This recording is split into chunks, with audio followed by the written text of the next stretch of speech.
যেভাবে লেখা আছে সেভাবেই পড়ছি। হ্যালো জেফরি ভাই, কেমন আছেন আপনি? আশা করি ভালো আছেন। আপনার ওই মায়া ভরা কণ্ঠে ঘটনা না শুনলে ভালো লাগে না। আপনার কণ্ঠে মনে হয় চাঁদও আছে, কেমন যেন একটা আকর্ষণ কাজ করে ভাই। তাই আর দেরি না করে চলে এলাম আপনার মায়া ভরা কণ্ঠে ঘটনা শুনতে। আমার এর আগের ঘটনা 751তম এপিসোডে শেয়ার করার জন্য আপনাকে অসংখ্য ধন্যবাদ। এর আগের ঘটনা ছিল আমার লেখা প্রথম ঘটনা আর দ্বিতীয় ঘটনা, তাই উৎসাহ পেয়ে ঘটনা লিখতে বসে পড়লাম। আজকের ঘটনাটির নাম দিবেন ভালোবাসার মায়া। ভালোবাসার মায়া নামটা কেন দিলাম জানেন কি? সবাই এই ঘটনার প্রতি আকর্ষণ ধরানোর জন্য। এই নামের মধ্যে একটা টুইস্ট আছে, দয়া করে শেষ পর্যন্ত শুনবেন, তাহলে বুঝতে পারবেন। শেষ পর্যন্ত না শুনলে কেউই বুঝতে পারবেন না। আর আমার মনে হয় ঘটনার টুইস্ট না থাকলে ওই ঘটনা ভালোভাবে যাবে না। ঘটনায় ভুল ত্রুটি হলে ক্ষমার সুন্দর দৃষ্টিতে দেখবেন। আমার বাংলায় টাইপ করার কোনো অভ্যাস নাই, তাই দাড়ি কমায় ভুল হলে ক্ষমার সুন্দর দৃষ্টিতে দেখবেন। এমনিতেই সবার সাথে কথা বলি বাংলিশ ভাবে, মানে বাংলায় ইংলিশ লিখি, তাই আগেই ক্ষমা চেয়ে নিচ্ছি। এই ঘটনাটা আমার ফ্রেন্ডের কাছ থেকে শোনা ঘটনা। এখানে যত নাম ব্যবহার করা হয়েছে সবগুলোই ছদ্ম নাম। এটা 100% সত্য ঘটনা। জেফরি ভাই, যার সাথে ঘটনাটি ঘটেছে আপনি চাইলে আমি তার সাথে আপনাকে কথা বলিয়ে দিতে পারবো। এখন বিশ্বাস করা বা না করাটা একান্তই আপনাদের ব্যাপার। ধরে নিই আমার ফ্রেন্ডের নাম সাকিব। সাকিবের বাবার নাম খলিল সাহেব। তিনি বর্তমানে আনসারের ব্যাটালিয়নে আছেন। সাকিবের মায়ের নাম আমিনা বেগম। সাকিবরা দুই ভাই এক বোন। সাকিবের ভাই হলো বড় আর সাকিবের বোন হলো ছোট্ট। সাকিবের ভাইয়ের নাম নাজবুল, সাকিবের বোনের নাম নুসরাত। সাকিবের বাসা হলো যশোরে। সাকিবের সাথে আমার পরিচয় হয় কলেজে। আমার কলেজের নাম কালিহাতি শাহজাদ সিরাজ কলেজ। এখানে শাহজাহান সিরাজ হলো স্বাধীনতার ইশতেহার পাঠক। সাকিবের বাবার পোস্টিং হয় কালিহাতি আনসার ক্যাম্পে। কালিহাতি আসার আগে থাকতো গোপালগঞ্জ আনসার ক্যাম্পে। তো সাকিব একদিন আমাকে ফোন দিয়ে বলল, দোস্ত আমি তোদের বাসায় যাবো। পরে আমি বললাম, আয়, সমস্যা নেই কোনো, তুই কবে আসবি তাই বল। পরে সাকিব বলল, আমি 3 দিন পর আসবো। আমি বললাম, ঠিক আছে আয়, সমস্যা নেই কোনো। এটা বলে ফোনটা রেখে দেই। এরপরে 3 দিন পর সাকিব রওনা দিয়ে দেয় আর আমাকে ফোন দিয়ে বলল, খালিদ তুই বাস স্ট্যান্ডে চলে আয়, আমি আসছি। পরে আমি চলে যাই বাস স্ট্যান্ডে সাকিবকে আনার জন্য। পরে সাকিব আসলো, ওখানে আমাদের বাড়িতে চলে আসলাম। পরের দিন সাকিব, আমি আর একটা ফ্রেন্ড 3 জন মিলে ময়মনসিংহতে যাই ঘুরতে। ময়মনসিংহ ঘুরতে ঘুরতে সারা রাত কেটে যায় কিভাবে কিচ্ছু বুঝতে পারি না।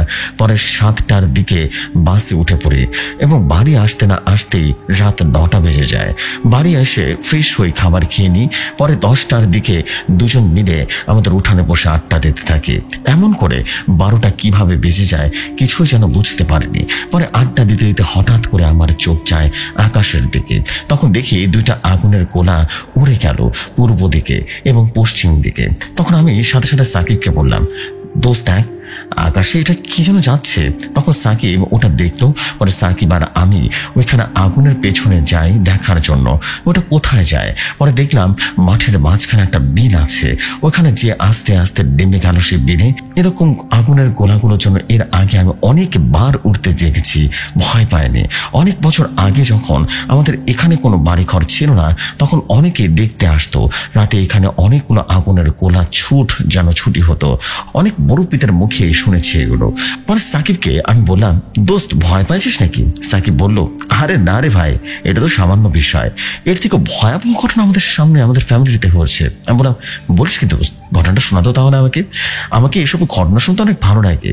সাকিব তখন বলল, আচ্ছা দোস্ত আমি তাহলে বলছি, মনোযোগ দিয়ে শোন। তাহলে শুরু করছি ঘটনা। বলছেন সাকিব, এই ঘটনায় আছে ভয়, মৃত্যু, মায়া, ভালোবাসা, সবকিছুই এই ঘটনায় আছে। শোন তাহলে বুঝতে পারবি। আমার নানুর সাথে জিন থাকতো। জিনটা ভালো ছিল না। ওই জিনকে নিয়ে এই ঘটনাটা শুরু। এখানে একটা কথা বলে নিই, ওই জিনের নাম ছিল খাফসির জিন। আর খাফসিররা 2 ভাই ছিল। খাফসিরের বাবা ছিল ওদের রাজ্যের বাদশাহ। খাফসিরের বাবার নাম ছিল জাফসির বাদশাহ এবং খাফসিরের ভাইয়ের নাম ইয়ানসির। ইয়ানসির বড় আর খাফসির ছোট। আর তার অনেক আদরের। ইয়ানসিরের একটা মেয়ে ছিল, ইয়ানসির এর মেয়ের নাম ইয়ামিনী। ইয়ানসির জাওশির বাদশাহ এবং ইয়ানসির মেয়ে ইয়ামিনীকে অনেক ভালোবাসতো। তারা মানুষের ক্ষতি করত না, পারলে তারা মানুষকে উপকার করত। খাফসির বেশি আদর পেয়ে, নিজের ক্ষমতা পেয়ে সবকিছুই ভুলে যায়। তার ক্ষমতার কারণে তার অহংকার চলে আসে, আর যার মাঝে হিংসা অহংকার আছে সে সব চাইতে বড় শয়তান। চলে যায় ঘটনায়। খাফসির জিন নানুর সাথে থেকে অনেক মানুষের উপকার করেছে, কিন্তু যখন নানুর শরীরে হাজির হতো তখন নানু অনেকটাই দুর্বল হয়ে পড়তো। আর নানুর শরীরের খাপচির হাজির হলে নানুর ভেতর থেকে নানুর রক্ত খেত। খাপচির জিন নানুর কাছে থাকতে চেত না। নানু খাপচিরকে রীতিমতো জোর করে রাখতো। নানুকে খাপচির অনেক কষ্ট দিত, কিন্তু মানুষের উপকার হতো দেখে নানু ওই কষ্টকে কষ্ট মনে করতো না।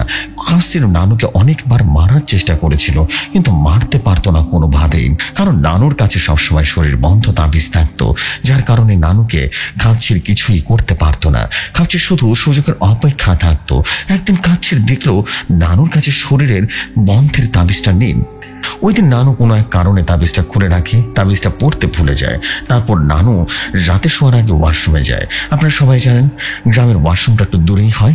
ওয়াশরুম থেকে আসার সময় যখন ঘরের সামনে আসে তখন হঠাৎ করে পেছন থেকে কাঁপছিল, এসে রীতিমতো বাজায় লাথি মারলো। কাঁপছিলের লাথি খেয়ে নানু অনেকটা দূরে পড়ে যায় এবং নানু এক বিশাল চিৎকার দিয়ে জ্ঞান হারিয়ে ফেলে। তখন মামা এবং মামিরা তাড়াতাড়ি করে এসে দেখলো যে নানু জ্ঞান হারিয়ে পড়ে আছে মাটিতে। তখন সবাই ধরাধরি করে নানুকে তার রুমে নিয়ে যায়, আর তখন সবাই অনেক কান্নাকাটি করে আর ডাকতে থাকে, মা আপনার কি হয়েছে মা, আপনি ওঠেন না কেন? এমন সময় অনেক ডাকতে থাকে, কিন্তু নানুর কোনো সারা শব্দ নেই। তখন মাথায় অনেক পানি ঢালি এবং অনেক দোয়া কালাম পরে ফু দিতে থাকে, কিন্তু নানুর জ্ঞান ফিরে আসে না। এমন করে কেটে যায় সারাটা রাত। ফজরের আজান শুনে মামারা চলে যায় মসজিদের হুজুরকে ডাকতে। হুজুরকে ডেকে দেয় মামা, হুজুর আপনি কি আছেন? হুজুর আমরা অনেক বড় বিপদে পড়েছি। পরে হুজুর তার রুম থেকে বেরিয়ে এসে বললেন, কি হয়েছে ভাইজান বলেন, কিসের বিপদ? মামা তখন বলল, হুজুর এত কথা বলার সময় নেই, আমার মায়ের জ্ঞান নেই, আপনি তাড়াতাড়ি করে আসেন হুজুর। হুজুর তখন বলল, আচ্ছা ভাইজান যাবো, এখন তো নামাজের সময় হয়েছে, আসেন নামাজটা পড়ে তারপর যাই। পরে সবাই নামাজে দাঁড়িয়ে পড়েন। নামাজ শেষে হুজুরকে নিয়ে আসেন বাড়িতে। হুজুর এসে মামাকে জিজ্ঞেস করলো, কি হয়েছে চাচির, এমন অবস্থা হলো কিভাবে, এত ভয়াবহ অবস্থা? তখন মামা বলল, দেখুন হুজুর আমার মার কি হয়ে গেল, রাতে আমরা শুয়েছিলাম, তখন মায়ের জোরে রীতিমতো চিৎকার শুনি। মার চিৎকার শুনে আমরা ভয় পেয়ে যাই, কারণ মা তো এইভাবে কখনো চিৎকার দেয় না, মার আবার কি বিপদ হলো। এটা বলেই আমরা রীতিমতো দৌড়ে চলে আসি, এসে দেখি এই অবস্থা। তখন মামা মামিরা এমন সব কিছুই যেন হুজুরকে সমস্ত ঘটনা করে বললেন। হুজুর তখন বলল, আজ আমি দেখছি ব্যাপারটা। হুজুর একটা জায়নামাজ চাইলো আর একটা গ্লাস পরিষ্কার পানি নিঃশ্বাস বন্ধ করে পূর্ব দিকে গুনে আনতে বলল। সাথে সাথে মামি জায়নামাজটা আনলো আর পানি এনে দিল। হুজুর জায়নামাজে বসে পড়লো পশ্চিম দিকে। হুজুর চোখটা বন্ধ করে দোয়া পড়তে থাকলো অনেকক্ষণ ধরে। তারপর হুজুর জায়নামাজ থেকে উঠে সবাইকে বলল নানুর সাথে যা যা করেছে তার রাতের বেলা, এবং হুজুর পানি পড়া দিল। সাথে সাথে নানুকে পানি পড়াটা খাইয়ে দিল আর শরীরে ছিটিয়ে দেওয়া হলো। এর কিছুক্ষণের মধ্যে নানু জ্ঞান ফিরে আসে আর হুজুর বলল, সব সময় শরীরটা বন্ধ করে রাখবেন কেমন, এবার বেঁচে আছেন, এটা আল্লাহ তাআলার কাছে শুকরিয়া আদায় করেন, আমি এখন চলে যাই। নানু তার পা নাড়াতে পারছিল না, নানুর বাঁচার দিক থেকে যেন একদম অবশ হয়ে গিয়েছিল। এসব শুনে আমরা সবাই নানুকে দেখতে যাই। নানুর অবস্থা দেখে সবাই কান্না করে দিই আমরা। তখন আমার আম্মু নানুকে দেখে বলল, মা তুমি আর এসব কবিরাজি করবা না, যতদিন বেঁচে থাকবা, দেখলা তো তোমার জিন তোমারে লাথি মারলো। এগুলো শুনে আমার আম্মু অনেক কান্না করলো। তখন খাফসির জিন দূর থেকে দেখছিল আর আম্মুর দিকে তাকিয়ে রাগে ফসফস করতে থাকে। এমন করে কেটে যায় একটা মাস। আমার নানু শরীর বন্ধের তাবিজটা উধাও হয়ে যায় কিভাবে যেন, এবং কেউ খুঁজে পায় না। পরে হুজুরের কাছ থেকে শরীর বন্ধের তাবিজ এনে দেয়, কিন্তু ওই তাবিজে খাপচিরের কোনোভাবেই যেন আটকাতে পারতো না। খাপচির কোনোভাবে যেন আসছিল নানুর কাছে। এমন করে অনেক হুজুরের কাছ থেকে অনেকে তাবিজ এনে দিত, কিন্তু কোনোটাই কোনো কাজ করতো না। এই এক মাসে নানুকে অনেকভাবেই কষ্ট দিতে থাকে সেই খাপচির জিন। নানা রকম ভাবে ভয় দেখাতো। তার ভয়ঙ্কর রূপ দেখে নানুর প্রায় জ্ঞান থাকতো না। মামারা অনেক কবিরাজ, অনেক হুজুর, তান্ত্রিক দেখালেন, কিন্তু কেউই কিছু করতে পারছে না। কাপচির অনেক মায়ায় ফেলে নানুকে মারার চেষ্টা করত। এক রাতে নানু স্বপ্নে আসে কাপচির এসে নানুকে কর্কশ ভাষায় বলল, বিরে বড়ি, কেমন লাগছে তোর? এখন বোঝ, কাউকে দিয়ে জোর করে কাজ করানোর কি মজা। আমার ইচ্ছা না থাকলেও সত্য আমাকে অনেক কাজ করেছিস তুই। তোর মতো আমাকে ব্যবহার করেছিস, আর দেখ এখন তোকে আমি আগের মতো করে ব্যবহার করছি, দেখ। তখন নানু বলল, তাফসির, আমি তো তোকে দিয়ে খারাপ কোনো কাজ করাইনি। যা করাইছি সব মানুষের কল্যাণের জন্য। মানুষ তো ভালো করলে আল্লাহ তাআলা খুশি হন, আর মানুষ বিপদে পাশে থাকলেন তাকে আল্লাহ তাআলা খুব পছন্দ করেন। আর তাফসির, তুই আল্লাহকে একটু ভয় কর। যে যখন তোকে ধরবে সেদিন তুই রেহাই পাবি না রে, সেদিন তুই রেহাই পাবি না। তোকে এর আগেও বুঝিয়েছি, এখনো সময় আছে, আল্লাহর পথে ফিরে আয়। আল্লাহ তাআলার কাছে ক্ষমা চা, আল্লাহ তোরে ক্ষমা করেও দিতে পারেন। আল্লাহ তাআলার দয়াবান আর কেউ নাই। এই দুনিয়ার সবচেয়ে অনেক অনেক দয়াবান, তিনি সর্বশ্রেষ্ঠ। তুই আল্লাহর একবার একটু ভালোবেসে দেখ, বেশি না, মাত্র একবার ভালোবেসে দেখ, তুই আল্লাহ তাআলার পাগল হয়ে যাবি। তখন কাঁপছির রাগে যেন ফসফস করতে করতে বলল, এই বুড়ি, তুই তোর আল্লাহকে নিয়ে থাক, তুই আমাকে জ্ঞান দিতে আসবি না। তোকে আগেও বলেছি বারবার, তাও শুনোস নাই। এখন তোকে আমি মেরে ফেলবো, দেখবো তোর আল্লাহ কিভাবে তোকে বাঁচায়। তোর আল্লাহ তো অনেক দয়াবান, আমিও তাই দেখি কতটা দয়াবান। এটা বলে কাঁপছির অনেক জোরে জোরে বিকট একটা হাসি দেয় আর বলে উঠল, তোকে আর কষ্ট দেব না, তোর জন্য অনেক মায়া হচ্ছে রে। আয় তোকে ঘুমের সুখের ঘুম পাড়িয়ে দিই। আর কাঁপছির এসে নানুর গলাটা চাপ দিয়ে ধরলো। নানু যেন নিঃশ্বাস নিতে পারছিল না, ছটফট করতে থাকে। এতটা সহ্য করতে না পেরে দুনিয়া ছেড়ে চলে গেলেন ওপারে। সকালে মামির নানুর রুমে যেয়ে দেখলেন নানু মাটিতে পড়ে আছে। মামি তখন সবাইকে ডাক দেয়, আর সবাই দেখতে পায় নানুর গলায় একটা হাতের আঙ্গুলের চিহ্ন। সবাই ধরাধরি করে বিছানায় তুলে নেন নানুকে। এটা দেখে নানুর শরীর যেন শক্ত হয়ে গেছে। তখন সাথে সাথে হুজুরকে ডেকে আনেন মামা। হুজুর এসে নানুকে দেখে বলল, চাচি তো মারা গেছে, আর অনেক আগে মারা গেছে। হুজুর সবকিছু বুঝতে পারে কে মেরেছে নানুকে, কিন্তু হুজুর আর কিছুই যেন করতে পারছিল না, কিভাবে মারা গেছে। হুজুরের মুখে এই কথা শুনে সবাই যেন কান্নাকাটি করা শুরু করে দেয়। তখন মামা ফোন দিয়ে জানায় আমাদেরকে। আমরাও চলে যাই নানু বাড়িতে। পরে নানুকে গোসল করিয়ে সবাই মিলে মাটি দিয়ে চলে আসি। তখন এটা বলেই সাকিব কিছুক্ষণের জন্য চুপ হয়ে যায়, আর সাকিবের চোখের কোণায় দেখলাম পানি চলে এসেছে। এটা দেখে আমিও কেঁদে দিলাম। আসলে জেফরি ভাই, যার হারায় সেই বুঝতে পারে তার বেদনা। আমরা তো শুধু সান্ত্বনা দিয়েই হারিয়ে যাই, কিন্তু যার আপনজন হারায় সে জানে তার কষ্টটা কতটা বেশি। আমার নানু নেই, তাই আমিও বুঝি নানু হারানোর কষ্টটা। হ্যালো লিসনার্সগণ, কেমন আছেন সবাই? আশা করি ভালো আছেন। ঘটনাটা কেমন লাগলো অবশ্যই কমেন্ট করে জানাবেন। আপনাদের কমেন্ট পেলে উৎসাহ পাবো এবং অনেক অনেক ঘটনা লিখতে আনন্দ পাবো। কি ভাবছেন ঘটনা এখানেই শেষ? আরে না, একটু ব্রেক দিলাম আর কি আপনাদেরকে, এখনো ঘটনা বাকি আছে। চলুন চলে যাই পরবর্তী অংশে। বলছেন সাকিব, এমন করে চলে যায় 2টি বছর। এই 2টি বছরের সব কিছুই যেন স্বাভাবিক হয়ে যায়, আর আমরাও ভুলে যাই সবকিছু। আমরা সবকিছু ভুলে স্বাভাবিকভাবে দিন কাটাতে থাকি। যেটা চলে গিয়েছে সেটা আর কখনো ফিরে আসবে না। আব্বুর পোস্টিং হয় গোপালগঞ্জের আনসার ক্যাম্পে। ছোট্ট একটা ঈদের ছুটি পায় না আব্বু, বরং ঈদের ছুটি পায় 15 দিনের। আমরা সবাই খুশিতে চলে যাই বাড়িতে। আমরা জানি বড় ঈদ মানেই কোরবানি ঈদ।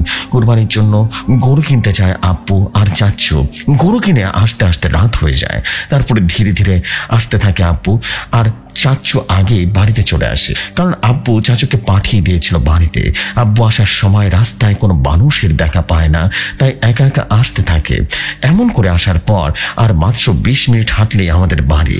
আর আব্বু যে রাস্তা দিয়ে আসছিল ওই রাস্তাটা চলে গিয়েছিল বিলের ঠিক মাঝখান দিয়ে। রাস্তার দুপাশ দিয়ে অনেক তাল গাছ ছিল। এখন বলছি আব্বুর ভাষায়। বলছেন, আব্বু মানে খলিল সাহেব, যখন আমি তাল গাছের ওইখান দিয়ে যাই তখন একটা গরম হাওয়া আমার গায়ে এসে লাগলো। তখন আমার মনে কেমন জানি লাগছিল, আমার মনে হচ্ছিল আমার সামনে কোনো বিপদ হবে। আমি চোখ কান খোলা রেখে সামনের দিকে এগোতে থাকি।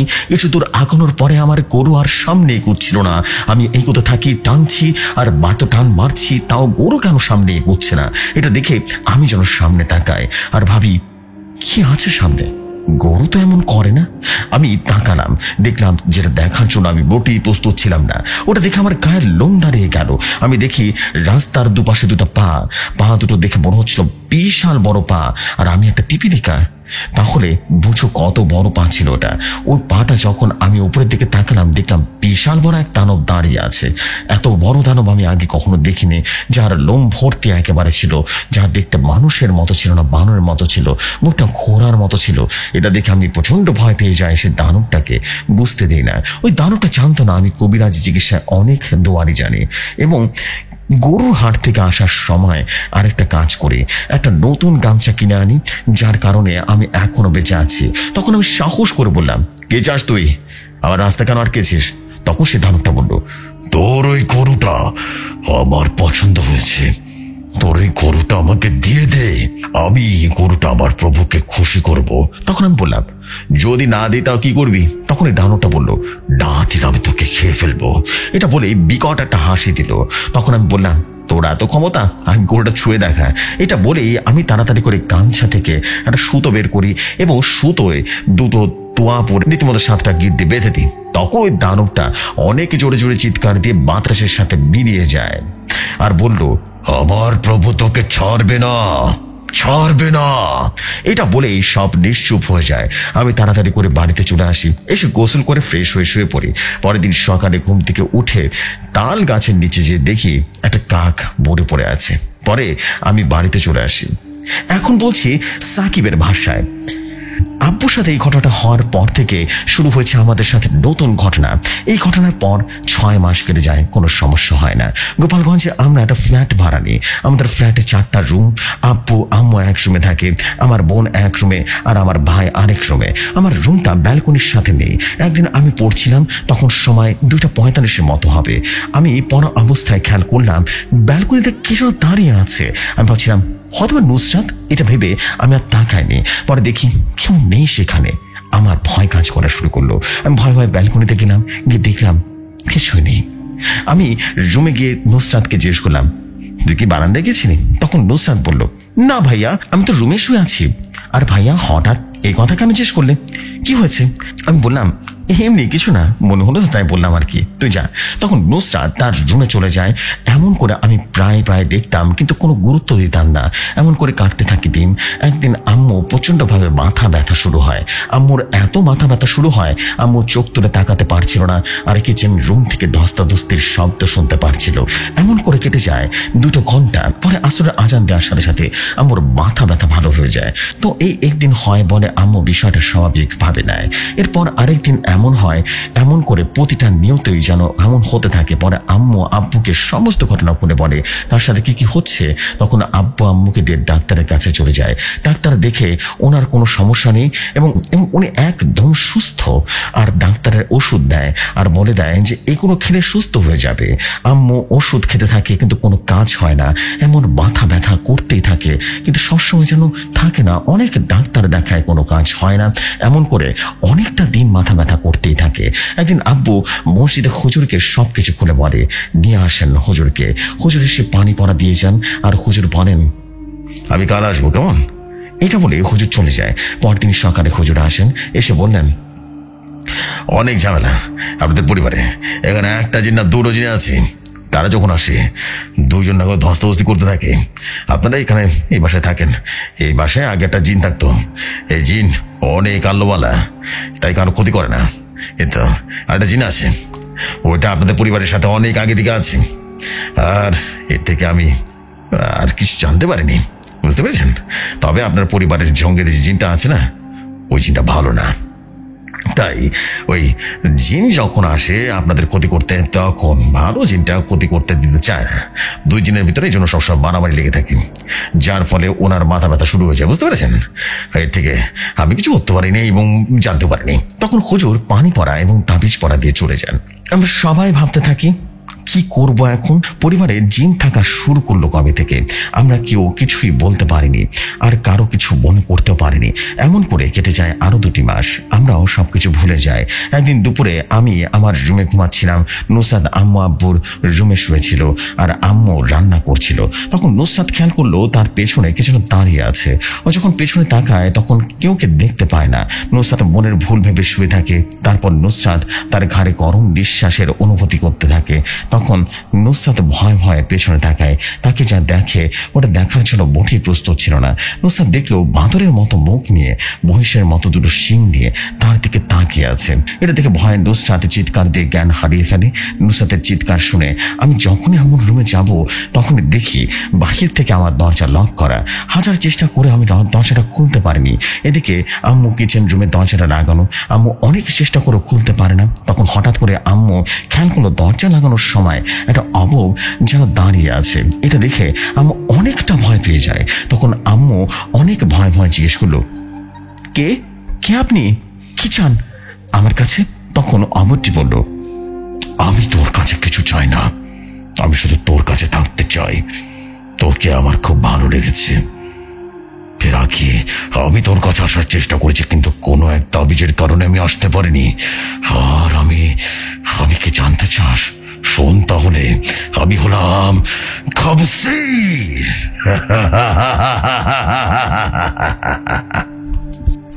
এই নামটা শুনে যেন আম্মুর গলাটা শুকিয়ে যায়। কারণ নানুর সাথে কি হয়েছিল খাপছির তা মনে আছে সবারই।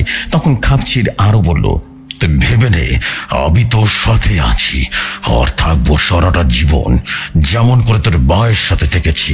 তখন আম্মু বলল, না না, আমার লাগবে না আপনাকে, আমি এমনিতে ভালো আছি, আপনি চলে যান। আপনার জন্য আমার মা মারা গিয়েছে, আমি আপনাকে সামনে দেখতে চাই না, আপনি চলে যান। তখন খাপছি একটা হাসি দিয়ে বলল, আমি তোকে ছেড়ে যাব না, আমি তোর মায়ের কাছেও ছিলাম, এখন তোর কাছেও থাকবো। এমন করে আম্মুর আর হাফছির ভেতরে যেন কথা কাটাকাটি হতে থাকে। এমন করে আছরের আজান দিয়ে দেয় আর খাপছির বাতাসের সাথে মিশে যায় আর সবার দরজা খুলে যায়। তখন সবাই নুসরাতের কাছে চলে আসি, এসে পানি ঢালি আর অনেক দোয়া দৌড় করতে থাকি। পরে আল্লাহর রহমতে একটু পরে জ্ঞান ফিরে আসে। তখন আমরা জিজ্ঞেস করলাম, কি হয়েছে তোর, এমন চিৎকার দিলি কেন? তখন নুসরাতের দেখা সবকিছু খুলে বলল আর কান্না করে দিল। পরে নুসরাতকে আমরা সান্ত্বনা দিয়ে শুয়ে গেলাম। নুসরাতের সামনে যত কিছু থাকতো সবকিছু দেখতে পারত। তার কারণ হলো নুসরাত তুলা রাশি ছিল, যার কারণে নুসরাত অনেক কিছু দেখত এবং জ্ঞান হারিয়ে ফেলতো। সন্ধ্যায় আব্বু চলে আসে। আমাদের সাথে যা যা ঘটেছে সবকিছুই আব্বুকে বললাম। আব্বুর সাথে সাথে হুজুরকে ফোন দিল, হুজুরকে সমস্ত ঘটনা খুলে বলল। তখন হুজুর আরেকটা হুজুরের ঠিকানা দিল। পরে হুজুরের দেয়া সে ঠিকানায় গিয়ে আনা হয় সে হুজুরকে। হুজুর সে পানি পড়া দেয়, সবাইকে একটা একটা করে তাবিজ দিয়ে যায়। এমন করে কেটে যায় 2 মাস। তারপর তাবিজ নষ্ট হয়ে যায়, আবারও ওই একই সমস্যা শুরু হলো। এভাবে অনেক হুজুর কবিরাজ তান্ত্রিক আনা হলো, কেউ কিছুই যেন করতে পারে না। এভাবে কেটে যায় 1টা বছর।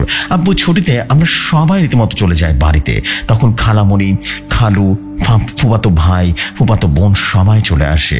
খালু এসে নুসরাতের হাতে হাত চালান দেওয়ার একটা ছোট্ট গাছ দেয় এবং নুসরাত ওই গাছটা হাতে নেওয়ার সাথে সাথে আপনি নুসরাতের হাত দৌড় দেয়। তখন নুসরাত ভয়ে অজ্ঞান হয়ে যায়। এটা দেখে খালু অবাক হয়ে যায়, আর খালু জানতো না নুসরাতের তুলা রাশি আছে। তারপর নুসরাতের পানি ঢেলে রীতিমতো জ্ঞান ফেরানো হয়। খালু বলল, নুসরাতের তুলা রাশি মনে হয় যার কারণে এমনটা হয়েছে। তখন আমি খালুকে বললাম, তুলা রাশির জন্যই নুসরাত সবকিছু দেখতে পায় আর বারবার জ্ঞান হারিয়ে ফেলতে ভয় পেয়ে যায়। তখন খালু দোয়া পড়ে রীতিমতো নুসরাতের তুলা রাশি কেটে দেয়, যাতে করে সে দেখতে না পায় আর ভয় না পায়। তারপর আমরা গোপালগঞ্জে চলে আসি। নুসরাত আর স্বাভাবিকভাবে কিছুই দেখতে পেত না, কিন্তু আম্মুর সাথে আগে সেই অস্বাভাবিক ঘটনা এখনো চলমান ছিল। সেই মাথা ব্যথা হতো আর খাপছির আসতো আম্মুর কাছে থাকার জন্য কয়েকদিন পর পরই। এমন করে কেটে যায় আরো 6টা মাস। একদিন ফুপু আব্বুকে ফোন দেয় এবং সবার সাথে কথা বলতে থাকে। তখন আব্বু ফোনটা নিয়ে ফুপুকে বলল, একটা ভালো দেখে কবিরাজ দেখো তো, তোর ভাবির সমস্যা হয়েছে। তখন ফুপু জিজ্ঞেস করলো, কি হয়েছে ভাবির? তখন আব্বু সবকিছু খুলে বলল, প্রথম থেকে যা যা হয়েছে। তখন ফুপু বলল, ভাইজান তুমি ছুটি নিয়ে বাড়িতে আসো, আমি কবিরাজ নিয়ে আসবো। আব্বু বলল, ঠিক আছে। এই বলে ফোনটা রেখে দেয়। 1 মাস পর আমরা সবাই মিলে বাড়িতে চলে যাই, আর আমরা ফোন দিয়ে বললাম, তুমি তাড়াতাড়ি করে কবিরাজ নিয়ে বাড়িতে চলে আসো। তখন ফুপু একাই চলে আসে। ফুপুকে একা দেখে আব্বু বলে উঠল, তুই কবিরাজ সাথে আনিসনি কেন, কি হয়েছে? তখন ফুপু বলল, আচ্ছা ভাইজান, আমি যে 5 মাস আপনাকে ফোন দেয়নি, তার কারণ কি জানেন? তখন আব্বু বলল, না রে জানি না তো, কারণ ফোন দিস না কেন বলতো? তখন ফুপু বলল, এই 5 মাস কবিরাজের শিক্ষা আমি নিজেকে নিমজ্জিত করেছি একেবারে। এখন মহান আল্লাহ তাআলার অশেষ রহমতে অনেক শক্তিশালী একটা জিন আছে আমার, যার কোনো তুলনা হয় না। সে অনেক শক্তিশালী, অনেক জ্ঞানী, খুবই আল্লাহওয়ালা। সে হলো আমার প্রিয় বন্ধু। আমার বন্ধুর নাম ওয়াজ করণী। এখন বুঝতে পারলে ভাইজান আমি কেন কবিরাজ জানিনি? তখন আব্বু বলল, বুঝতে পারছি। তখন ফুপু বলল, আমি আজ রাতে আমার বন্ধু ওয়াজ করণীর সাথে কথা বলবো। তারপর এমন করে বিকাল করিয়ে রাত হয়ে যায়। রাতে খাওয়া দাওয়া শেষ করে ফুপু আলাদা রুমে চলে যায়। এখন বলছি ফুপুর ভাষায়। বলছেন ফুপু, আমি নামাজ পড়ে কোরআন তালাওয়াত করা শুরু করলাম। এমন সময় কেটে যায় 2 ঘন্টা। রাত 11টার দিকে যায় নামাজের উপরে বসে ওয়াজ করণী জিনের দেয়া সেই দোয়াটি পড়ে আংটিতে ফু দিতে থাকে। এই আংটিটা ওয়াজ করণী আমাকে দিয়েছিল যাতে খুব সহজে তার সাথে আমি যোগাযোগ করতে পারি। ওয়াজ করণী জিনের দেয়া সেই দোয়াটা 7 বার পড়ার পর আমার রুমটা কেমন যেন শীতল হয়ে গেল। তখন আমার মনে হচ্ছিল সেটা আমি বোঝাতে পারবো না। এরপর রুমটা আরো শীতল হওয়া শুরু করলো। একটা সময় আকাশ থেকে বিদ্যুৎ এসে মাটিতে আছড়ে পড়লো। বিদ্যুৎ আছড়ে পড়ার সাথে সাথে একটা ধোঁয়ার কুণ্ডলী সৃষ্টি হলো। এই ধোঁয়ার কুণ্ডলী থেকে বেরিয়ে আসলো ওয়াজ করণী জিন। তার মায়াবী মুখটা দেখলে মনে হয় আজীবন এইভাবেই তাকিয়ে থাকি। ওয়াজ করণী জিন হাসি দিয়ে সালাম দিল আর বলল, আসসালামু আলাইকুম, কেমন আছো বন্ধু? আমি বললাম, ওয়ালাইকুম আসসালাম, ভালো আছি বন্ধু, তুমি কেমন আছো? ওয়াজ করণী জিন বলল, আমিও আলহামদুলিল্লাহ ভালো আছি। কি হয়েছে, আমাকে এত জরুরি ভাবে ডাকলে কেন? আমি বললাম, আমার ভাবির কি সমস্যা হয়েছে দেখো তো, একটা জিন অনেক সমস্যা করছে, তার নাম খাপছির। তখন ওয়াজ করণী জিন আমাকে থামিয়ে দিয়ে বলল, আমি সব জানি, আল্লাহ তাআলা আমাকে ক্ষমতা দিয়েছেন। বন্ধু মনোযোগ দিয়ে আমার কথা শোনো। তুমি কাল ঈশার নামাজ পড়ে রুকিয়া করা শুরু করবে। আর হ্যাঁ, তোমার সর্বপ্রথম কাজ হলো তোমার নিজের শরীরটা বন্ধ করে নেয়া। তোমার শরীরটা বন্ধ করে 3টা বৃত্ত আঁকবে, আর একটা বৃত্তে তুমি বসবে, আর একটা বৃত্তে তোমার ভাবিকে বসিয়ে দেবে, আর একটা বৃত্ত থাকবে ওই বাড়ির সবাইকে বসাবে, আর আমি ওখানে থাকবো তোমার পেছনে। এটা বলে ওয়াজ করণী জিন চলে যায়। পরের দিন রাতে ঈশার নামাজ পড়ে 3টা বৃত্ত আঁকি ওয়াজ করণীর কথা মতো বৃত্তে সবাইকে বসিয়ে দিই। তারপর আমি রুকিয়া করা শুরু করলাম। এমন করে 2 ঘন্টা পার হয়ে যাওয়ার পর ভাবি আস্তে আস্তে নাক ডাকতে থাকে আর দুলতে থাকে। আমি তখন বুঝতে পারি খাপছির জিনটা এসে হাজির হয়েছে ভাবির শরীরে। আমি তখন ভাবির শরীরে হাজির হওয়ার পর খাপছির জিনকে জিজ্ঞেস করলাম, তুই ওনাকে কেন ডিস্টার্ব করছিস রে? উনি তোর কি ক্ষতি করেছে সত্যি করে বল। তুই এমন শুরু করেছিস কেন সত্যি করে বল। হ্যাঁ, একজনের জীবন নিয়েছিস, হয়নি তোর? হ্যাঁ, আরেকজনের জীবন নিয়ে টানাটানি করছিস কেন? কি সমস্যা হচ্ছে তোর? বল, সত্যি করে বল, কি চাস তুই? তখন খাপছির জিন কর্কশ ভাষা বলল, আমি শুধু দেখতে চেয়েছি থাকতে, ওকে আমার ভালো লেগেছে, আমি ওর সাথে থাকবো, আমি ওকে ছেড়ে দেব না। আমি অনেক দিন ধরে ওর সাথে আছি, দেখা করেছি এবং ওর কাছে যাওয়ার চেষ্টা করেছি। আমার সাথে ভয় বলতে পারে না কথা। আমি ওর মাকে মেরেছি, কিন্তু ওকে কিছু করব না। ও আমাকে ওর সাথে থাকতে হবে। আমি ওর কাছে আসতাম না। আসার কারণ হলো ওর স্বামী একদিন গরু নিয়ে যাচ্ছিল রাতে। তখন আমার অনুসারী এক জিন পাঠিয়ে দিই গরুটাকে আনার জন্য, কিন্তু তার স্বামী আমার অনুসারী জিনকে মেরে ফেলে। ওই রাগে আমি ওকে ছাড়বো না, আমি প্রতিজ্ঞা করেছি। তখন আমি বললাম, যা হয়েছে বাদ দে, এখন তুই প্রতিজ্ঞা কর তুই আর কখনো ওর আশেপাশে আসবি না। ভালো ভালো বলছি, তুই চলে যা, তোর এতে মঙ্গল হবে। তখন খাপছির জিন বলল, না, আমি যাবো না। তুই সামান্য একটা কবিরাজ মাত্র, তুই আমার পরিচয় শুনলে পালানোর জন্য সময় পাবি না। এটা বলে সেটা হাসিয়ে দিল। তখন আমি বললাম, তোর এত কথা শোনার সময় আমার নেই, তুই এখন এই মুহূর্তে সারা জীবনের জন্য চলে যাবি কিনা বল। তখন খাপছির জিন বলল, না, আমি যাব না। কবিরাজ তুই কি করবি দেখা, তোর ক্ষমতা কত আছে আমিও দেখবো। তখন আমি বললাম, তুই একটু পেছনে তাকিয়ে দেখ তোর পেছনে কি আছে। এটা বলে একটা হাসি দিলাম। তখনই খাপচির পিছনের দিকে তাকিয়ে অনেকটা ঘাবড়ে যায়। আসলে পেছনে ছিল আমার বন্ধু ওয়াজিকরণী জিন। তখন ওয়াজিকরণী জিন বলল, বন্ধু তুমি শুধু বৃত্তের দাগটা কেটে দাও, তারপর ওকে আমি দেখে নিচ্ছি। তখন আমি সাথে সাথে বৃত্তের দাগটা কেটে দিই। তখন খাপচির জিন চলে যেতে নিলে ওকে ধরে ফেলে ওয়াজিকরণী জিন। ওকে ধরে সব কটা আছাড় মারে। আছাড়কে খাপচির অনেকটা দুর্বল হয়ে পড়ে। তখন খাপচির জিন বলল, আমার ভুল হয়েছে, আমাকে ক্ষমা করে দিন, আমি আর আসবো না। তখন ওয়াজিকরণী জিন বলল, তোর কোনো ক্ষমা নেই, তোকে সুযোগ দেওয়া হয়েছে, তখন তুই বুঝিসনি। এটা বলে গলায় চাপ দিয়ে ধরলো।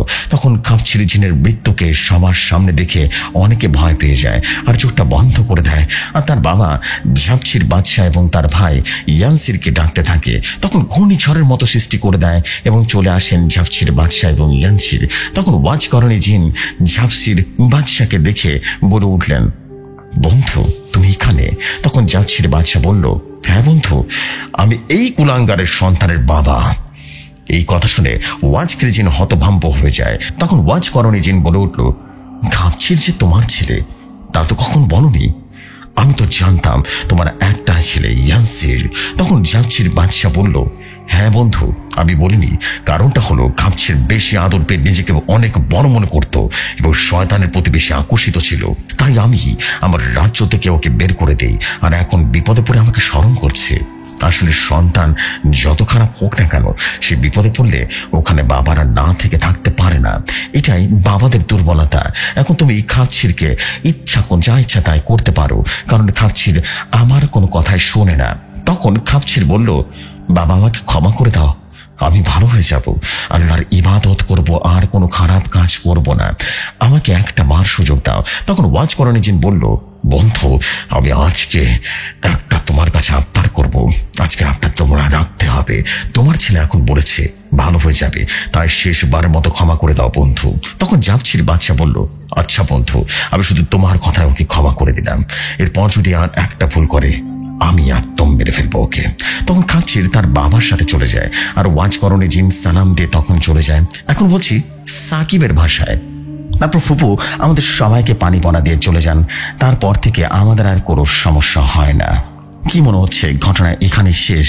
না, এখান থেকে ঘটনার আরো একটা ধাপ বা আরেকটা ছোট্ট ধাপ বাকি আছে। আশা করি সর্বশেষ পার্টটুকু আপনাদের ভালো লাগবে। চলে যাই ঘটনায়। বলছেন সাকিব, আমার খালাতো ভাইয়ের নাম ছিল রিফাত।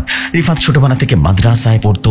রিফাতের বাড়ি থেকে রীতিমতো মাদ্রাসা অনেকটা দূরে ছিল, তাই প্রতিদিন সকালে কে মাদ্রাসায় চলে যেত, আবার বিকেলে চলে আসতো বাড়িতে।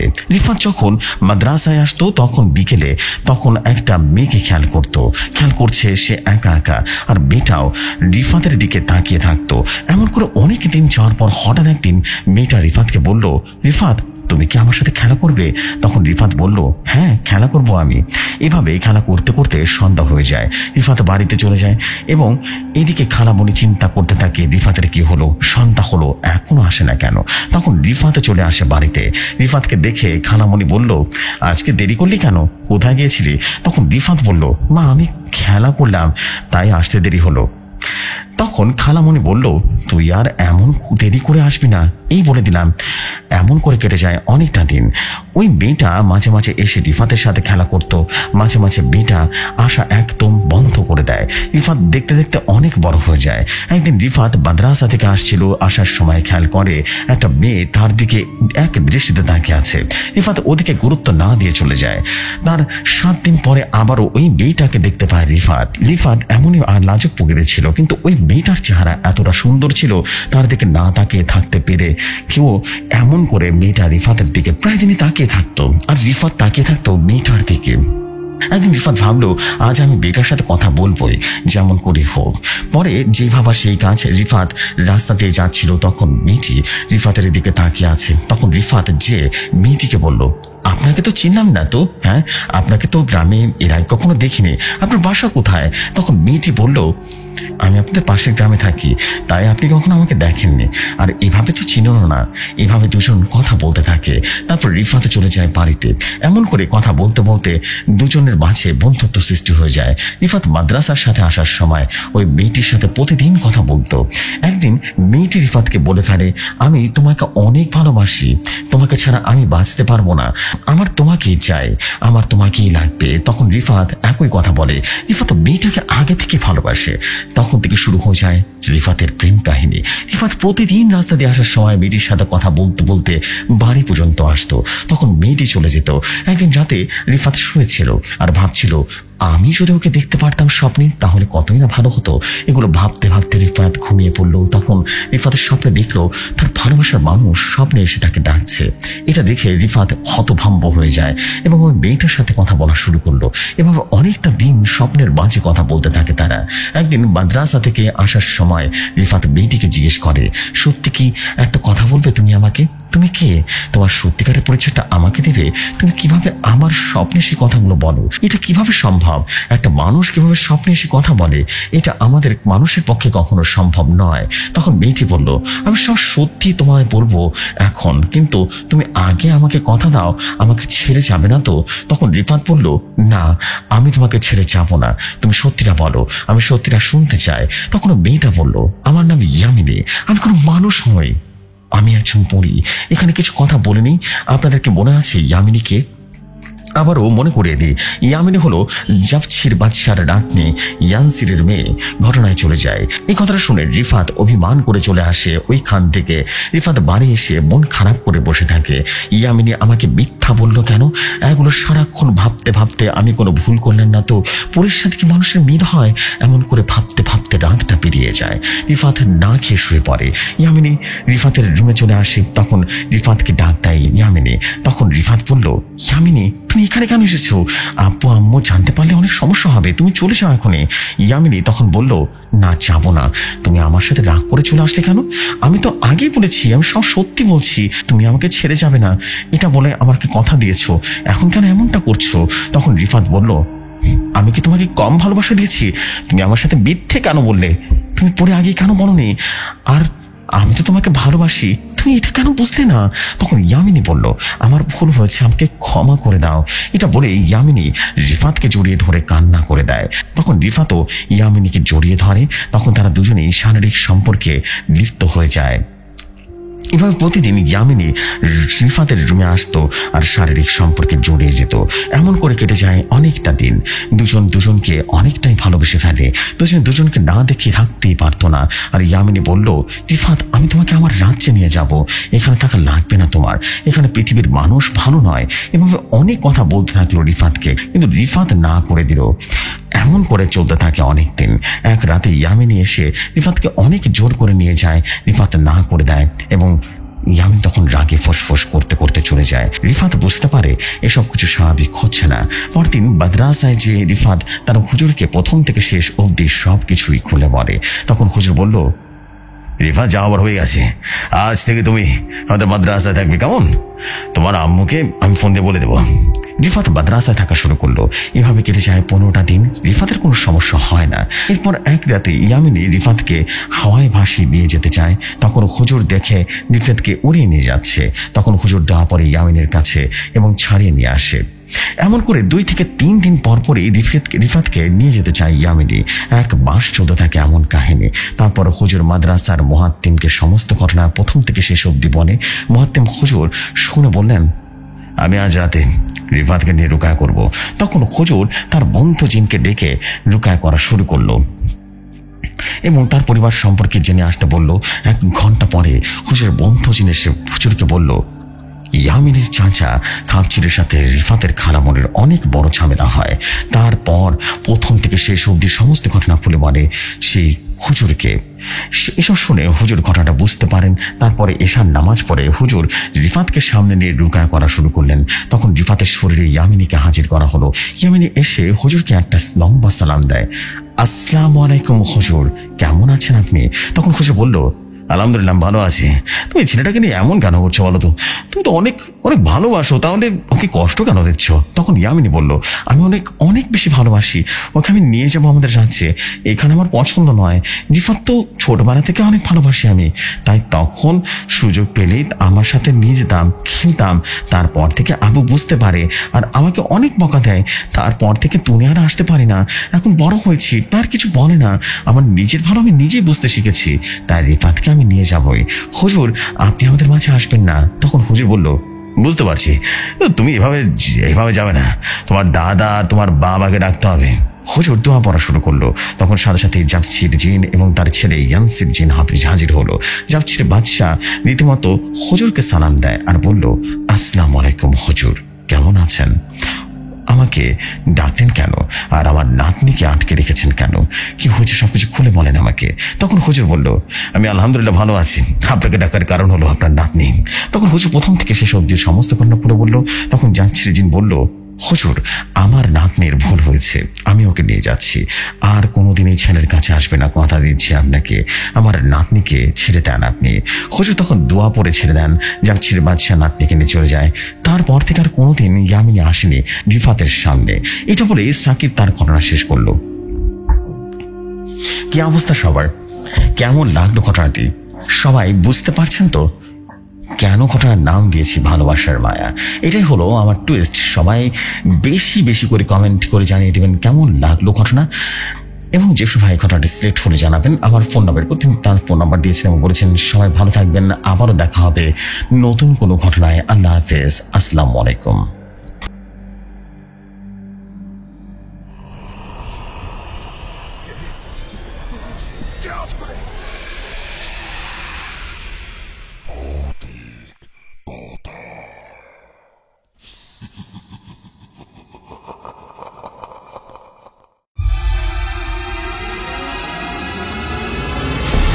Walaikum assalam, and seriously man, you just nailed it. But আমি কিন্তু স্টোরির নাম চেঞ্জ করে দিয়েছি। ভালোবাসার মায়া ইজ নট এ অ্যাসিভ ফ্রেন্ডলি স্টোরি বা অ্যাসিভ ফ্রেন্ডলি কোনো নাম নয় এটা।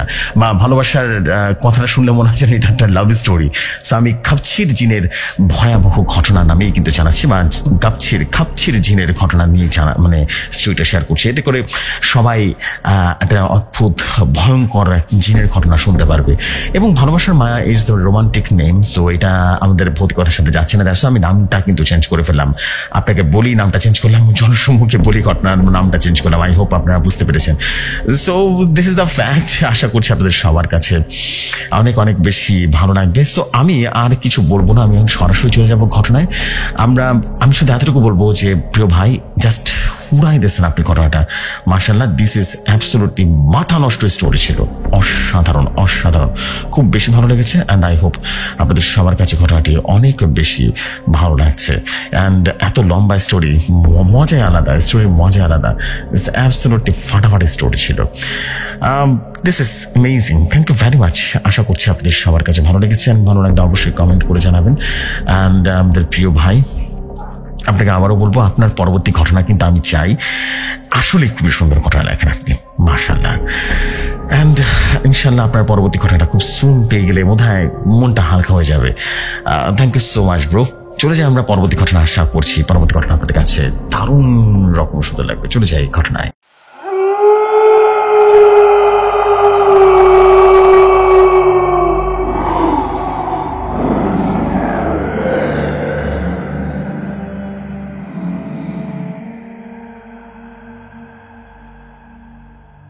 যেভাবে লেখা আছে সেভাবেই পড়ছি। তিনি লিখেছেন, আসসালামু আলাইকুম জেফরি খান ভাই, কেমন আছেন? আশা করি আল্লাহর রহমতে অনেক ভালো আছেন।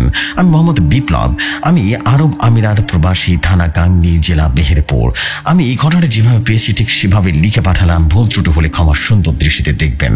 আমি বললাম, আচ্ছা বান্ধবী লিজা, তুই তো গোস্ট হান্টিং এর কাজ করিস, তো তোর কাছে যদি কোনো ভয়ঙ্কর ঘটনা থাকে তাহলে একদিন আমাকে শোনাস তো। তখন সে বলল, শোন তাহলে, আমার খালাতো বোনের সাথে ঘটে যাওয়া একটা মর্মান্তিক ঘটনা।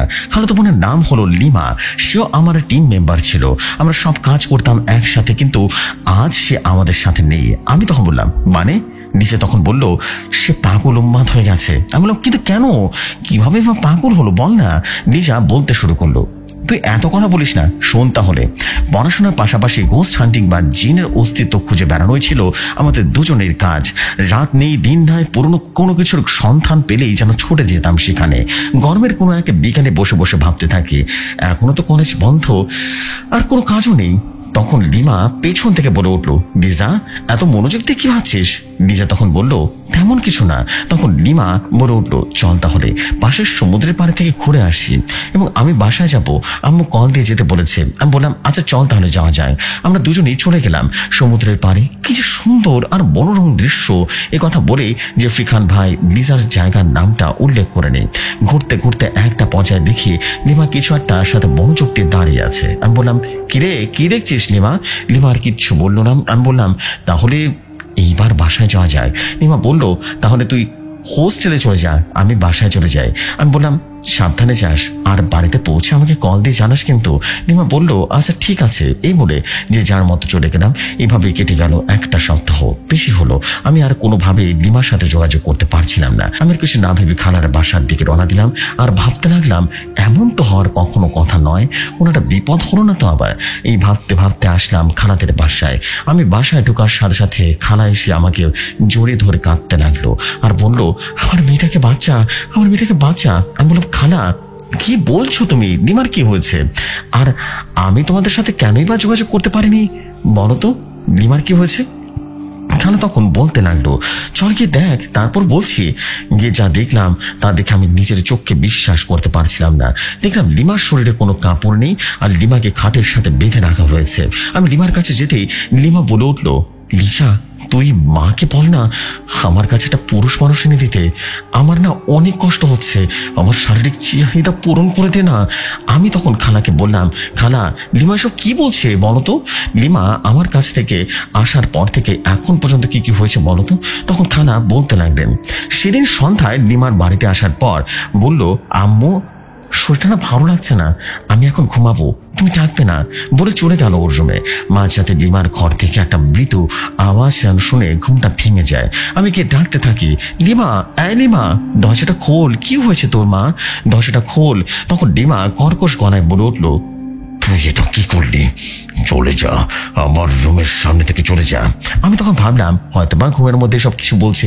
আমি আর কিছু না ভেবে আমার রুমে চলে যাই, এবং সকালে লিমার রুমের সামনে গিয়ে দেখি রুমের দরজাটা খোলা, আর লিমা নিচে রীতিমতো অজ্ঞান হয়ে পড়ে আছে, আর ওর কাপড়ের রক্ত লেগে আছে, আর আমি ওর মুখে পানি ছিটিয়ে জ্ঞান ফিরাই। আমি বললাম, মা কি হয়েছে?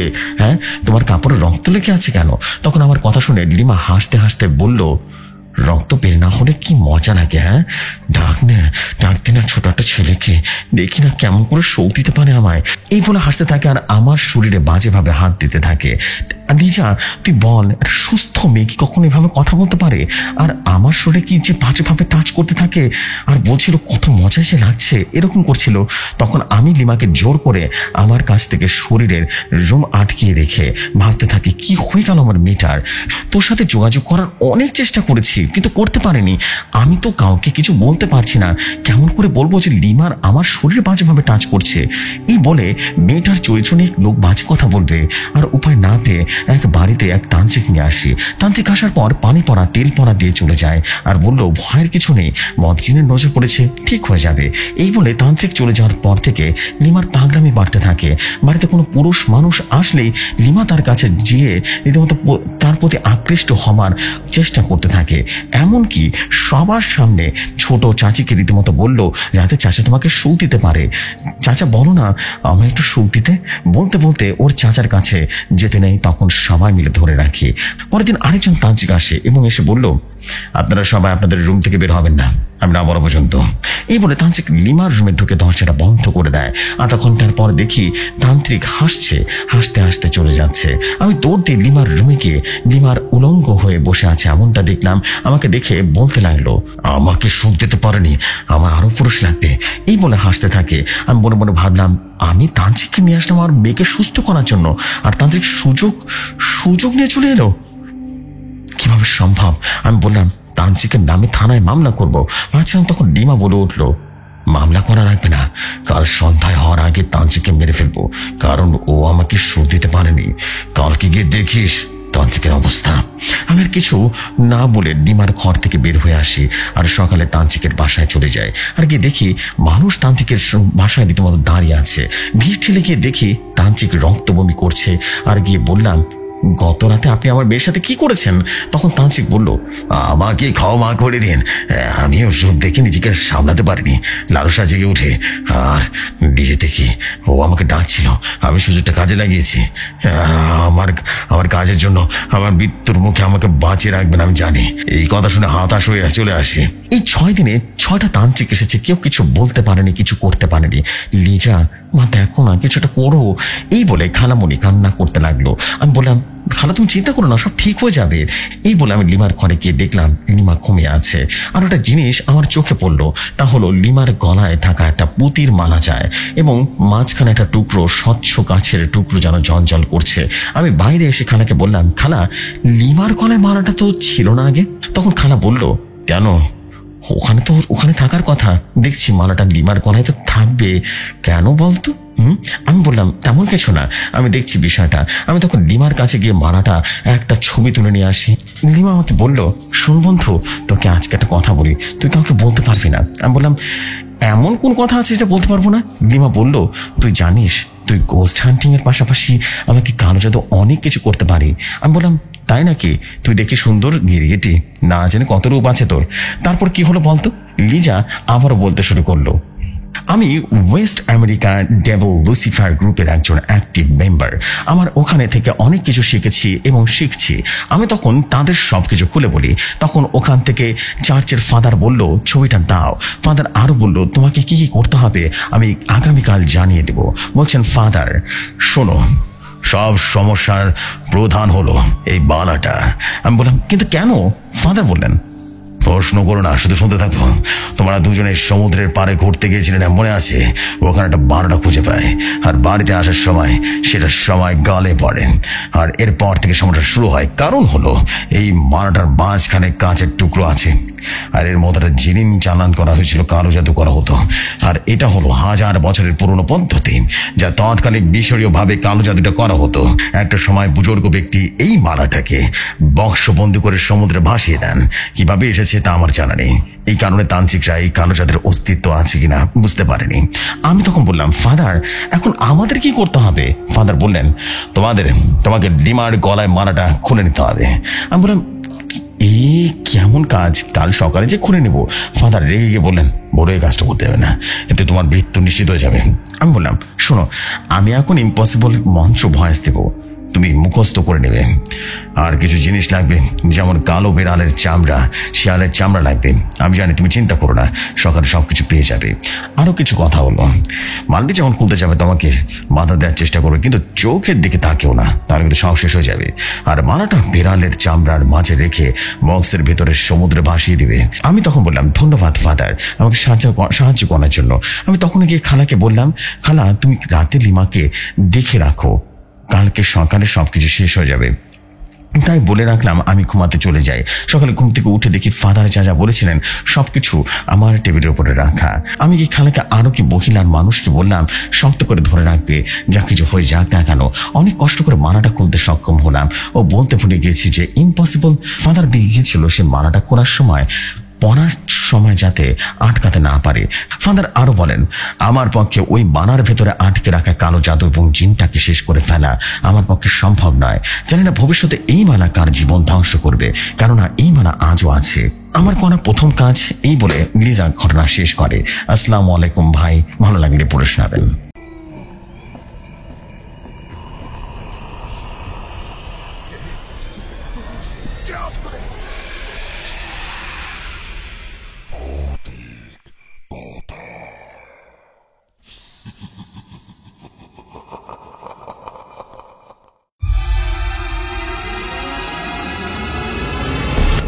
থ্যাংক ইউ ভেরি মাচ আমাদের প্রিয় বিপ্লব ভাই স্টোরিটা সত্যি অনেক সুন্দর ছিল, অসম্ভব সুন্দর একটা ব্ল্যাক ম্যাজিকের স্টোরি ছিল। অ্যান্ড দিস ইজ বেসিক্যালি ইট। অনেক ভালো একটা স্টোরি ছিল। আপনাকে অনেক অনেক অভিবাদন ভাই স্টোরির জন্য। অ্যান্ড ইনশাল্লাহ দারুণ এক ঘটনা আমরা কিন্তু শুনলাম এবং সামনেও শুনবো। Thank you very much. আপনার পরবর্তী স্টোরির অপেক্ষায় থাকলাম ভাই। স্টোরিটা অনেক সুন্দর হচ্ছে অ্যান্ড এরকমই স্টোরি আপনার কাছ থেকে চাই।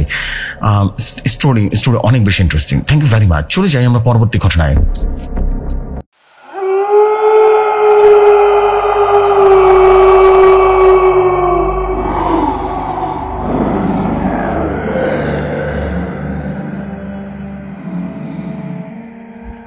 যেভাবে লেখা আছে সেভাবেই পড়ছি। তিনি লিখেছেন, আসসালামু আলাইকুম ভাইয়া, আশা করি ভালো আছেন। মহান আল্লাহর রহমতে আমি অনেক ভালো আছি। এবার আমার পরিচয়টা দিয়ে নিই। আমার নাম রাহান, বাড়ি কলকাতা, বর্তমানে আমি থাকি লখনৌতে। আমার দুলাভাইয়ের দোকানে সোনার একটা কাজ করি। অনেকদিন পর কোনো ঘটনা লিখতে বসলাম। একদিন আমি আর মাসুদ চায়ের দোকানে বসে চা খাচ্ছিলাম। হঠাৎ করে মাসুদ বলল, এই রাহান, অনেকদিন তো হয়ে গেল কালোতান্ত্রিকের কাছে যাওয়া হয় না, তো চল গিয়ে ঘুরে আসি। একটা অসাধারণ ঘটনা শোনা যায়। কালোতান্ত্রিক খুব ভালো ঘটনা জানে, তার পুরনো অভিজ্ঞতার ঘটনা শোনা যায়। সঙ্গে সঙ্গে আমরা দুজনেই চেয়ার থেকে উঠে দাঁড়ালাম। দাঁড়িয়ে চায়ের দোকানে চায়ের বিলটা দিয়ে রওনা দিলাম কালোতান্ত্রিকের বাড়িতে। এবং কালোতান্ত্রিকের বাড়ির দরজায় কড়া নাড়তে কালোতান্ত্রিক এসে দরজাটা খুলে দিলেন। নিয়ে বললেন, কি ব্যাপার, তোমরা বহুদিন পর? হ্যাঁ। আমি বললাম, কিছু ব্যস্ততার জন্য আপনার সাথে দেখা করা হয় না। কালোতান্ত্রিক বললেন, হ্যাঁ যাই হোক, অনেকদিন পর তোমাদের সাথে দেখা পেলাম, ঘরের ভিতরে এসে বসবে নাকি? আমি আর মাসুদ ঘরের ভিতরে ঢুকলাম। তার কিছুক্ষণ পরে কালোতান্ত্রিক এসে আমাদের পাশে বসলেন। কিছুক্ষণ পরে আমি বললাম, কালু কাকা, আপনি আমাদের আপনার সাথে ঘটেছে একটা পুরনো অভিজ্ঞতার গল্প শুনুন না। কাকু তখন বলতে শুরু করলেন, শুনলে অবাক হবে। আমি তখন সদ্য মারহুমা সাধনার বিষয়ে জ্ঞান অর্জন করে বেনারস থেকে ফেলবার সময় গুরু আমাকে বললেন, শোনো কালু, তোমাকে যা শিক্ষা দিলাম না, সেই বিষয়ে সহজে কাউকে শিক্ষা দিতে যাস না, তাহলে কিন্তু হিতে বিপরীত হবে। সঠিক জ্ঞান না থাকলে কোনো মানুষ এই সাধনাকে উপলব্ধি করতে পারবে না। সেদিন ওই কথাটা শোনার পর আমার গায়ে কাঁটা দিয়ে উঠেছিল। বুঝতে পেরেছিলাম মারহুম বাদশাহ সাধনার এই জটিল কৌশলকে নিজের অন্তরের মধ্যে অভ্যন্তরে রেখে দিতে হবে। এর দ্বারা যেমন প্রভাবিত হওয়া যাবে না, তেমন কাউকে প্রভাবিত করাও যাবে না। অনেকেই আছেন সাধনার দ্বারা অনিশ্চিত ফল ভবিষ্যতের আশায় রীতিমতো সব কিছু করতে রাজি হয়ে যায়, তবে মারহুম সাধনার ফলে দিতে পারে বিনিময়ে এমন কিছু যা কিনা আমাদের অস্তিত্বে জড়িয়ে আছে। এই অস্তিত্ব খণ্ডন করা সহজে সাধ্য নয়। আমরা কেবল সাধনার রীতিমতো অনুসরণ করি এবং মানুষ নিজের জায়গায় জাগৃত পয়সাচিক শক্তি আর পিশাচ সাধনার প্রদানের পরে সাধকের জীবন হয়ে ওঠে উদ্যত হয়ে ওঠে। হাতে না শেষ করলে বানলেও অভিশাপ তিলে তিলে কিন্তু সবকিছু ধ্বংস করে দেয়। আমিও আমার জীবনে এরকম ভয়ঙ্কর ঘটনার সম্মুখীন হয়েছিলাম। আমি বললাম, কালু কাকা, এবার তুমি তোমার ঘটনাটা শুরু করো না। কালু কাকা আমাদের বলতে শুরু করলেন, আমরা ছোটবেলায় একটা বন্ধু বাড়িতে গিয়েছিলাম। ওর বাড়িটা ছিল কোটলপুর গ্রামে। বন্ধুর সাথে সাক্ষাৎ করতে গিয়ে এমন চরম বিপদের সম্মুখীন হতে হবে সেটা আমি ভাবতেও পারিনি। আসলে বিষয়টা একটু অন্য ধরনের ছিল। সেদিকে ধরো একজন সাধারণের চোখে একটা ঘটনা কোনো একটা নির্ধারিত হতে পারছিল না, তেমনি অপর পক্ষে একজন সাধকের জীবনে বাতি আস্তে আস্তে নিভে আসছিল। ওই সাধকের সাথে আমার পরিচয় ঘটেছিল। গ্রামে কিছুদিন থাকার পর সাধকের নাম হয়েছিল পরিতোষ বাবু। একদিন আমার বন্ধু কমল আমাকে এসে বলল, কালু, পরিতোষ বাবু মৃত্যুর আসন্ন এই ছেলেটির সাথে আমরা সবাই রীতিমতো কম বেশি পরিচিত, কিন্তু সে এখন মৃত্যু সজ্জায় তাকে এই অবস্থায় কেন দেখতে হচ্ছে? এর কারণ আমি খুঁজতে চেয়েছি, অনেকে কিন্তু কোনোভাবে খুঁজতে পারেনি। কারণ পরিতোষ কোনো কথাই বলতে পারে না, কেবলমাত্র চোখে মুখে এক ভয়ের আভাস করতে থাকে। আসলে সে জমিদার পরিবারের সাথে যুক্ত ছিল। জমিদার রাঘব নারায়ণের খাস থেকে রীতিমতো শুনেছি জমিদার নাকি মস্ত লোক ছিল, তন্ত্রমন্ত্রে খুব পারদর্শী ছিলেন। কিন্তু পরিতোষের সাথে সাক্ষাৎ হওয়ার কিছুদিন পরে রাঘব নারায়ণের মৃত্যু হয়েছিল। এরপর পরিতোষ জমিদার পরিবারের সবার সাথে সম্পর্ক ছিন্ন করে এবং চলে এসেছিল। সেই থেকে এই ঘরের ভিতরে বন্দি তার স্ত্রী শিকল দিয়ে বেঁধে রাখা হয়েছিল। শুনতে পেয়েছি সে নাকি তার স্ত্রীকে মেরে ফেলেছিল। সাধনার দ্বারায় অর্জিত শক্তির মাধ্যমে কেউ তার পরিবারের লোকজনকে মেরে ফেলতে পারে, এটা আমাদেরকে ভাবানো। এবং আমিও এর কারণ খুঁজে বের করেছিলাম, বিশ্বাস কর শেষ পর্যন্ত উঠেছিলাম। এই ঘটনার অংশ খুব তাড়াতাড়ি পাঠাবো, ভালো লাগলে পড়ে শোনাবেন। যে ভাই কতটা এপিসোডে শোনাবেন জানাবেন। আমি রাহান বলছিলাম।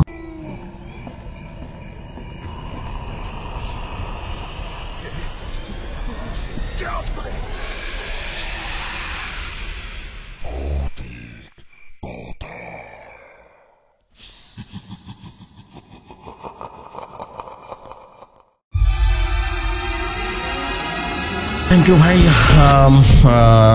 জানি না এই স্টোরিটা কি হলো, আমি কিছু বুঝতে পারিনি, বাট থ্যাংক ইউ আপনাকে, থ্যাংক ইউ স্টোরির জন্য। এনিওয়েজ আমরা পরবর্তী ঘটনায় চলে যাই।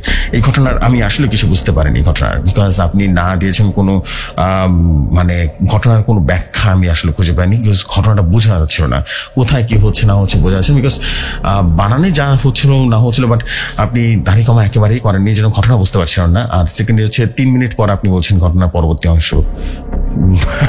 I don't have any idea যেটা কোনো ঘটনা ছিল কিনা। তো এনিওয়েজ আমি চলে যাচ্ছি আমাদের আজকের এপিসোডের সর্বশেষ ঘটনায়।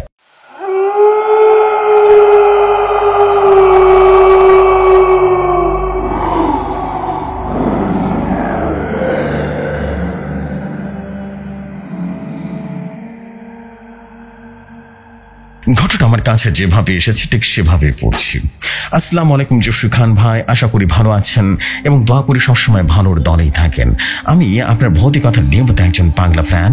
আপনার ভৌতিকতায় যখন 50 নাম্বার এপিসোড তখন থেকে আপনার সাথে আছি ভাই। এখানে আমি একটা কথা বলিনি, আমি আগে কোথাও এসব ভৌতিক ঘটনা শুনিনি এবং শুনতে মন চাইতো না, কিন্তু ভাইয়া এখন ইউটিউবে আপনার মধুময় কণ্ঠে ঘটনা শুনি, বিশ্বাস করেন ভাই আপনার মধুময় কণ্ঠের প্রেম পড়ে গেলাম।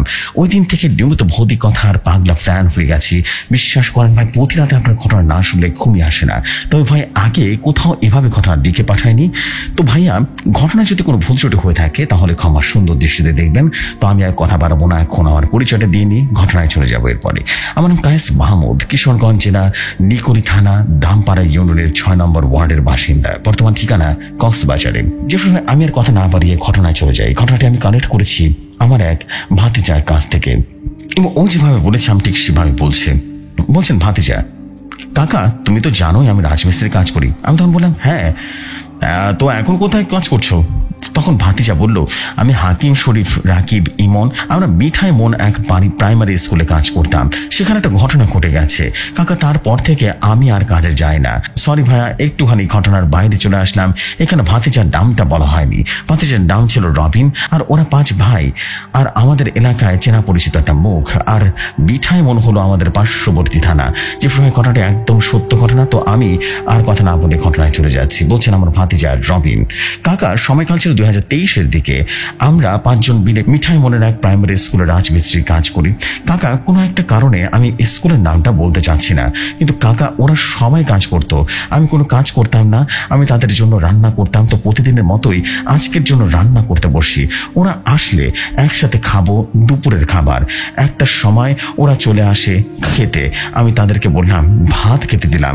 তো তাড়াতাড়ি করে রীতিমতো রুই মাছের ভাত খেলো। ওরা 4 জনের ভেতরে শরীফকে মাছের মাথাটা দিল। হঠাৎ করে হাকিম একটা ভারী কণ্ঠে বলে উঠলো আমাকে মাছ দে। স্যার ভাই ঘটনা থেকে একটু বাইরে চলে আসলাম। এখানে শরীফ আর রাকিব 2 জন ছিল, 3 জনের সিনিয়র। আবার ঘটনা ফিরে যাই, ভারী কণ্ঠে বলছে হাকিম আমাকে মাছ দে। তারপর শরীফ একটা বকা দিয়ে বলল জানিস না সবসময় মাথা আমি খাই। পরে রবিন বলে উঠল। শরীফের কথার পরেই হঠাৎ করে আমার হাকিমের গলাটা চিপে ধরে, একটা ভারী কণ্ঠে বলল তুই আমাকে মাথা দিস না কেন, এখন তোর মাথা খাবো। এই বলে কেমন যেন একটা বিকৃত হাসি দিল। আমরা সবাই দেখতে পাই হাকিমের চেহারা দুটি রক্তের মতো লাল হয়ে গেছে এবং সবাই একসাথে ভয় পেয়ে যায়। আমাদের গলা চাপ দিয়ে ধরলো এবং দেওয়ালের সাথে মিশিয়ে দিল। প্রায় নিচ থেকে 1 ফুটের মতো উপরে উঠতে থাকলো। আমি দেখি আমার দম বন্ধ হয়ে আসছে। পরে শরীফ রাকিব ইমন তারা 3 জন মিলে অনেক কষ্টে আমাদেরকে হাতে রীতিমতো চাপিয়ে ধরলো। ওর হাত থেকে ছাড়া পেয়ে আমি কাশতে কাশতে একে দৌড় দিয়ে রুমে থেকে বের হয়ে চলে আসি। এরপরে ওরা 3 জন বাইরে চলে আসে। আমরা বাইরে হাঁপাতে হাঁপাতে বলে উঠলাম জিনে ধরেছে, ওরা জিনে ধরছে। তারপর আমরা সবাই মিলে দৌড়ে এলাকার মসজিদের হুজুরের কাছে চলে যাই। ওনাকে গিয়ে সমস্ত ঘটনা বলে আসি এবং ওনাকে গিয়ে সমস্ত ঘটনা খুলে বলার পর হুজুর আমাদের সাথে চলে আসলো সেই স্কুলে। আমরা এসে দেখি এখন রুমের ভেতরে আছে এবং অকথ্য ভাষায় গালাগালি করছে আর বলছে তোদের একটাকে আমি ছাড়বো না, তোদের কত বড় সাহস আমার সাথে আমার মাথা খেয়েছিস তোরা, আমি তোদের মাথা খাবো। এই বলে হাসতে লাগলো। তখন হুজুর বলে উঠলো মাছের কাটা মাথা মানে বুঝলাম না, তুই ওদেরকে খাবারের সময় ডিস্টার্ব করছিস কেন? এই বলে হুজুর একটা বোতল থেকে পানি আনলো এবং ছিটিয়ে দিল হাকিমের গায়ে। তখন হাকিম জোরে জোরে চিৎকার দিয়ে বলল আমাকে আর কষ্ট দিস না, এবার থাম। তারপরে হুজুর বলল তুই কে আবার কেন এসেছি সত্যি করে বল। পরে বলতে লাগলো হাকিমের ভেতরে থাকা সেই জিনটা, আমার নাম হলো কালী, আর এটা হলো বট গাছে থাকি। এই ছেলেটা তোরা আসি, তাই ওর সাথে বড় করে নিয়েছিলাম মাছ খেতে, কিন্তু জানোয়ারের বাচ্চা আমাকে মাছটা খেতে দেয়নি। আমি এখন ওদের মাথা খাবো। এই বলে আবারও হাসতে লাগলো। পরে হুজুর একটু রাগ করে রীতিমতো ধমক দিয়ে বলল, তুই কি নিজ ইচ্ছায় যাবি নাকি আমি তোকে বোতলে বন্দি করব? জিনটা হাসতে হাসতে বলল, আমি খাবো না, ওদের ভালো লেগেছে, আমি ওদের শরীরে থাকবো। পরে হুজুরকে দেখলাম কিছু একটা দোয়া পরে পানি ছিটিয়ে দিল ওর গায়ে। তখন চিৎকার দিয়ে বলতে লাগলো, হুজুর আমাকে ছেড়ে দিন, আমাকে আর কষ্ট দিন না, আমি আর আসবো না, আমাকে ছেড়ে দিন হুজুর। পরে হুজুর বলল, তোকে ছাড়বো ঠিক আছে, এর আগে তুই নাকে খত দিয়ে যা, বুঝতে পেরেছিস, আর কাউকে কোনোদিন ডিস্টার্ব করবি না বলে যা। পরে কাকা আমরা সবাই দেখি হাকিমের ভেতর থেকে সেই জিনটা বলল, আমি আর কোনোদিন কাউকে ডিস্টার্ব করবো না।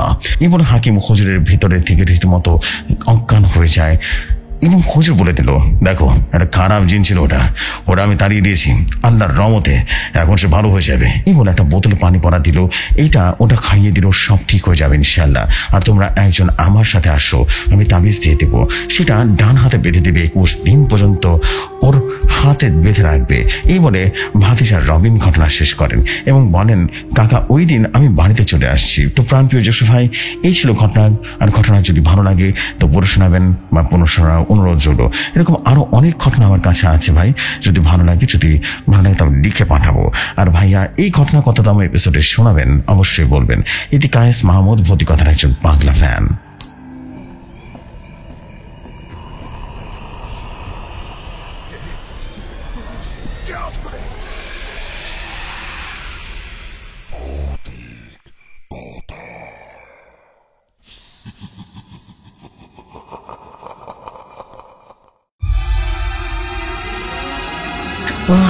Welcome, thank you very much and ওয়ালাইকুম আসসালাম। আপনাকে অনেক অনেক অনেক ধন্যবাদ এই অসাধারণ স্টোরির জন্য কায়েস ভাই। অ্যান্ড স্টোরিটা বেশ ভালো ছিল, যদি একটু অগোছালো ছিল বিকজ অফ আপনার স্টোরিতে যেটা ছিল না সেটা আমি আর একটু ক্লিয়ার করে দিচ্ছি। সেটা হচ্ছে আপনি ঘটনাটা সুন্দরভাবে লিখেছেন, কিন্তু মানে যেটাকে বলে যে মাঝখানে কিছু জায়গায় আসলে মানে আমরা কানেক্ট করতে পারিনি, বেসিক্যালি আমি কানেক্ট করতে পারিনি। অনেক সুন্দর করে লেখা যেত যদি আপনি একটু ঠান্ডা মাথায় ঘটনাটা দেখতেন। অনেক বেশি তাড়াহুড়ো করে লেখার কারণে দ্রুত গতিত হয়ে গেছে এবং এর জন্য দাড়ি কমা কিছু ছিল না, ঘটনা পড়তে আমার ভীষণ কষ্ট হয়েছে। সো আশা করছি আপনি বুঝতে পেরেছেন বিষয়টা। এনিওয়েজ আমি এখন যেটা করবো সেটা হচ্ছে আর দেরি করবো না, আমরা চলে যাচ্ছি আজকের মতো। আপনাদের সাথে আগামীকাল কথা হবে নতুন এপিসোডে, অ্যান্ড আশা করছি নতুন এপিসোড আপনাদের মনের মতো সুন্দর একটা এপিসোড হবে, বিকজ আমি চাচ্ছি কালকে একটা দারুণ এপিসোড করতে। আশা করছি বেশ ভালো একটা সময় যাবে। দেরি করবো না, এখনকার মতো এখানে বিদায় নিচ্ছি। কথা হবে আগামীকাল। ততক্ষণ পর্যন্ত সবাই ভালো থাকুন, সুস্থ থাকুন, অ্যান্ড মোস্ট ইম্পর্টেন্টলি ভৌতিক কথার সাথেই থাকুন। আসসালামু আলাইকুম অ্যান্ড শুভরাত্রি সবাইকে।